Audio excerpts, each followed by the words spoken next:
For almost 40 years, there was one rule in the tech world. If you wanted the best computer, you looked for a small blue sticker that said Intel inside. That sticker wasn't just a brand, it was a guarantee. It meant power, dominance, and American innovation.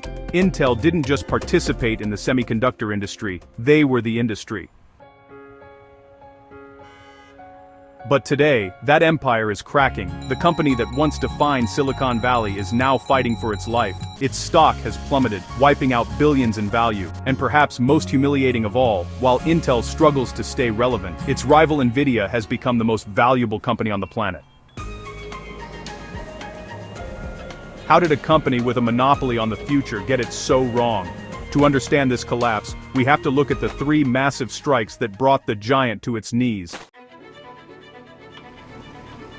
Strike 1 was 2006. Steve Jobs approached Intel to build the processor for a revolutionary new device, the iPhone.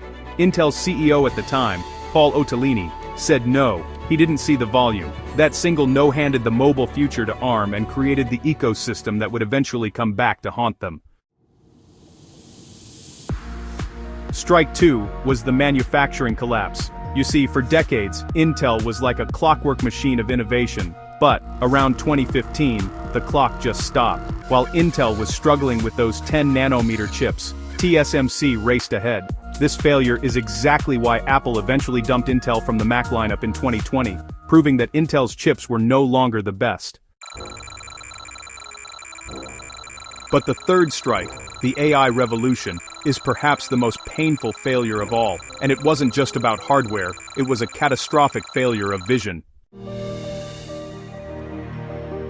Reports have surfaced that less than a decade ago, Intel had a golden opportunity to invest in a small, relatively unknown research lab called OpenAI. For roughly $1 billion, Intel could have owned a massive stake in the company that would later create ChatGPT. They could have been the engine behind the AI revolution. But Intel executives said no. They analyzed the data and concluded that, well, generative AI was just too far away from commercial use.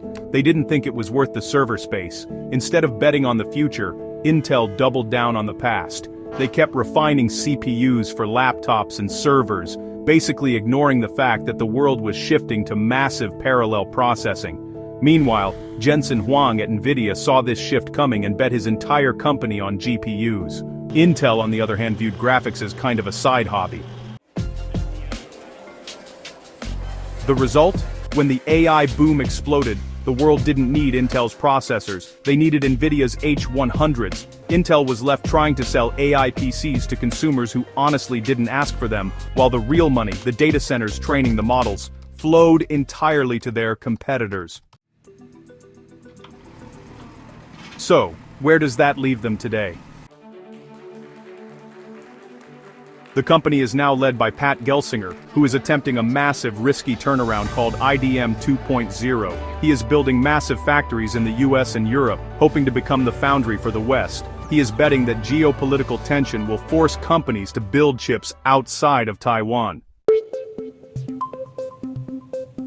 He is betting the entire company's future on this pivot, but Intel is currently bleeding cash to build these factories. While their market share in their core business continues to shrink, they are trying to catch up in manufacturing, catch up in AI, and launch a new business model, all at the same time. The next 2 to 3 years will decide if Intel survives as we know it. If Gelsinger's plan works, Intel could reclaim its throne. If it fails, the company could be broken up, sold off, or fade into irrelevance. Intel built the foundation of the modern digital world, but in technology, history doesn't buy you a future. You have to earn it every single day, and right now, for the first time in 40 years, the future is being built without them.